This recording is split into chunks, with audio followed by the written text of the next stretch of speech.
Bismillahirrahmanirrahim. Assalamualaikum warahmatullahi wabarakatuh. Alhamdulillah, kita mengucapkan syukur kepada Allah Subhanahu wa Ta'ala, Sang Pencipta. Kita masih diberikan kesehatan. Salam dan salawat kita ucapkan kepada junjungan kita Nabi besar Muhammad Sallallahu Alaihi Wasallam, Nabi terakhir sampai akhir zaman.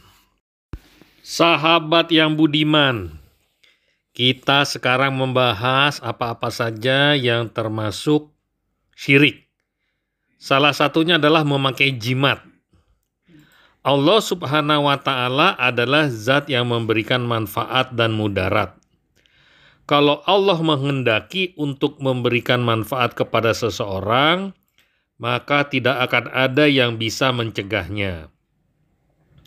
Demikian pula sebaliknya, ketika Allah menghendaki untuk menimpakan musibah kepada seseorang, maka tidak akan ada yang bisa menolaknya.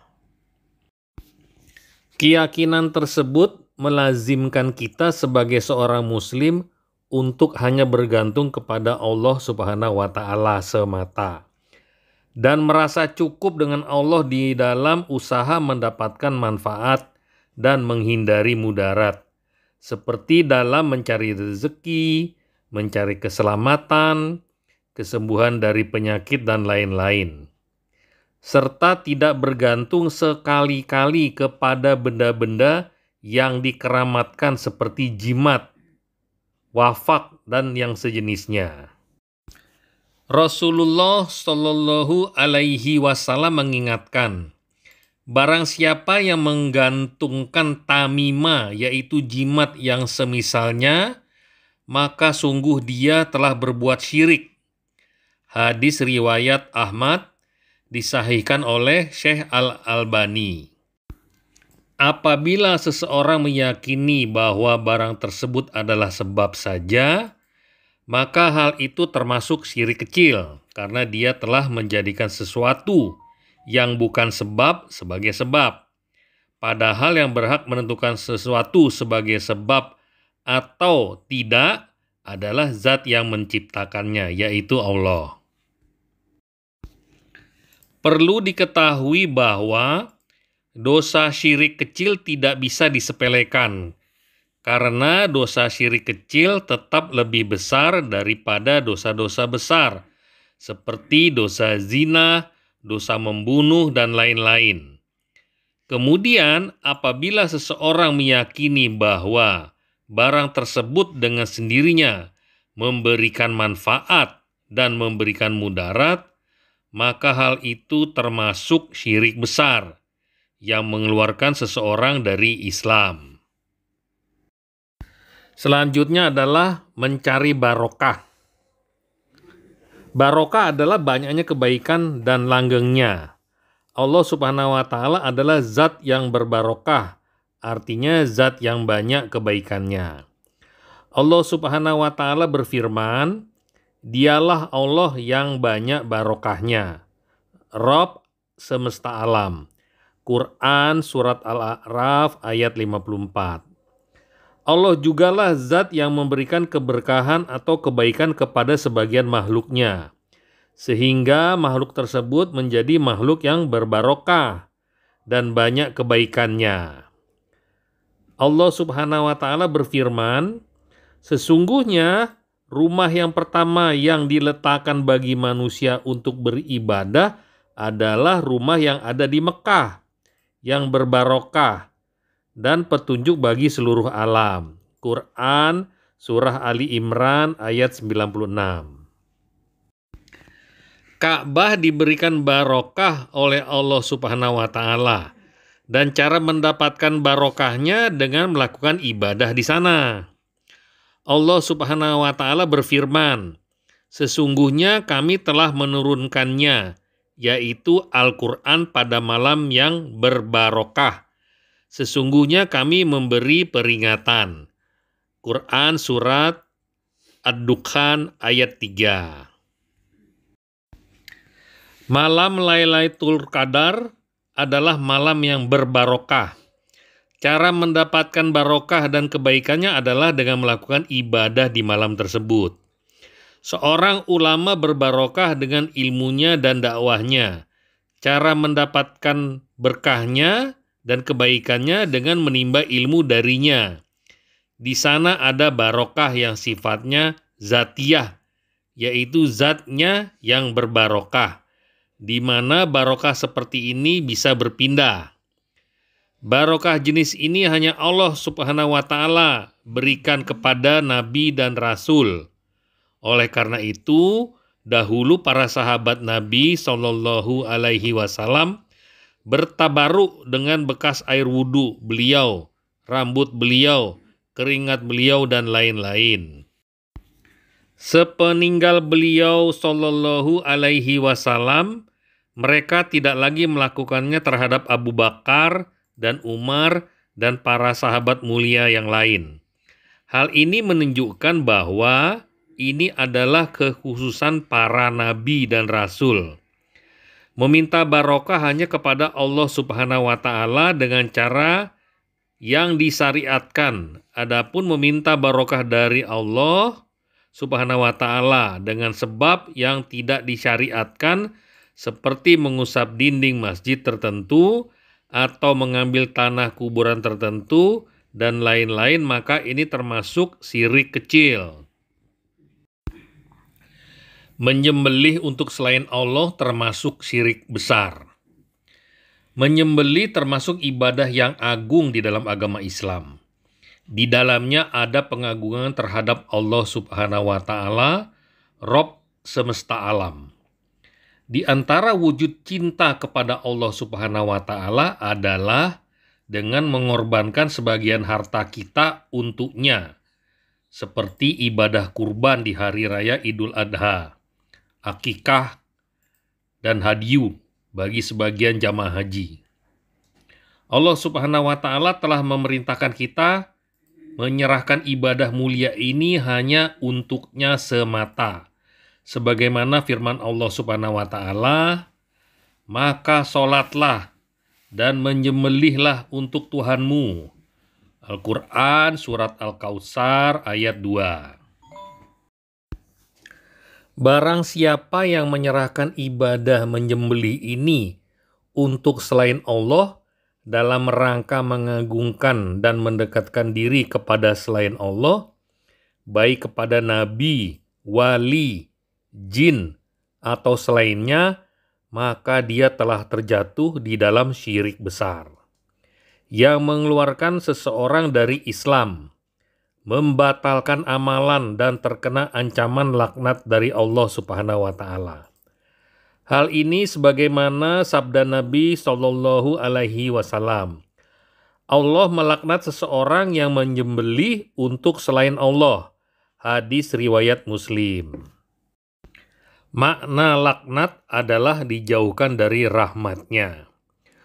Oleh karenanya, janganlah kita sebagai seorang muslim berkorban dan menyembelih untuk selain Allah sedikit pun, meskipun dengan seekor lalat, dengan harapan mendapatkan manfaat atau terhindar dari mudarat. Sebagai seorang muslim, kita harus yakin bahwa manfaat dan mudarat ada di tangan Allah Subhanahu wa Ta'ala semata, dan hanya kepadanya seorang muslim bertawakal. Selanjutnya, bernazar untuk selain Allah. Ini termasuk syirik besar. Bernazar untuk Allah Subhanahu wa Ta'ala adalah seseorang mengatakan wajib bagi saya melakukan ibadah ini dan itu untuk Allah Subhanahu wa Ta'ala. Atau dengan mengatakan misalnya, saya bernazar untuk Allah bila terlaksana hajat saya. Bernazar adalah ibadah dan sebuah bentuk pengagungan. Karenanya bernazar tidak diperkenankan kecuali untuk Allah Subhanahu wa Ta'ala semata.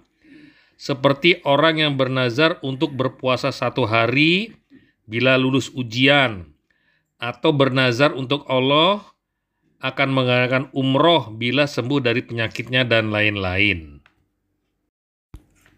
Allah Subhanahu wa Ta'ala berfirman, "Dan apa yang kalian infakkan atau yang kalian nazarkan, maka sesungguhnya Allah mengetahuinya. Dan tidak ada penolong bagi orang-orang yang zolim." Quran Surat Al-Baqarah ayat 270. Di dalam ayat ini Allah mengabarkan bahwa Allah Subhanahu wa Ta'ala mengetahui nazar para hambanya dan akan membalasnya dengan balasan yang baik. Ini menunjukkan bahwa nazar adalah ibadah yang seorang muslim akan diberikan pahala atas nazar tersebut. Menunaikan nazar apabila dalam ketaatan hukum adalah wajib. Berdasarkan firman Allah, supaya mereka menyempurnakan nazar-nazar mereka. Quran Surah Al-Hajj ayat 29. Sabda Nabi Shallallahu Alaihi Wasallam, "Barang siapa yang bernazar untuk menaati Allah, maka hendaknya menaatinya. Dan barang siapa yang bernazar untuk memaksiati Allah, maka janganlah dia memaksiatinya." Hadis sahih riwayat Bukhari. Bernazar untuk selain Allah Subhanahu wa Ta'ala termasuk syirik besar yang mengeluarkan seseorang dari Islam, seperti seseorang bernazar apabila sembuh dari penyakit maka akan menyembelih untuk wali fulan atau berpuasa untuk syekh fulan dan lain-lain. Bagaimana dengan ru'yah atau jampi-jampi? Ar-ru'yah yaitu bacaan yang dibacakan kepada orang yang sakit supaya sembuh, dan ini diperbolehkan selama tidak ada kesirikannya. Diriwayatkan dari Auf bin Malik radhiyallahu an, beliau berkata, "Kami dahulu meruqyah di zaman jahiliyah. Kami bertanya kepada Rasulullah Shallallahu Alaihi Wasallam, 'Ya Rasulullah, apa pendapatmu tentang ru'yah ini?' Rasulullah Shallallahu Alaihi Wasallam bersabda, 'Perlihatkanlah kepadaku ru'yah kalian. Sesungguhnya ru'yah tidak mengapa selama tidak ada kesyirikan.' Hadis riwayat Muslim.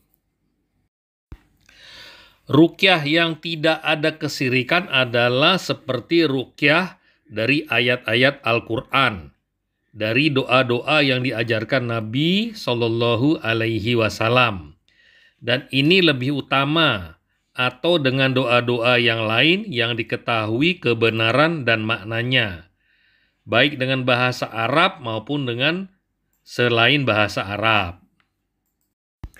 Kemudian hendaknya orang yang meruqyah ataupun yang diruqyah meyakini bahwasanya ruqyah adalah sebab semata, tidak berpengaruh dengan sendirinya dan tidak boleh seseorang bertawakal kepada sebab tersebut.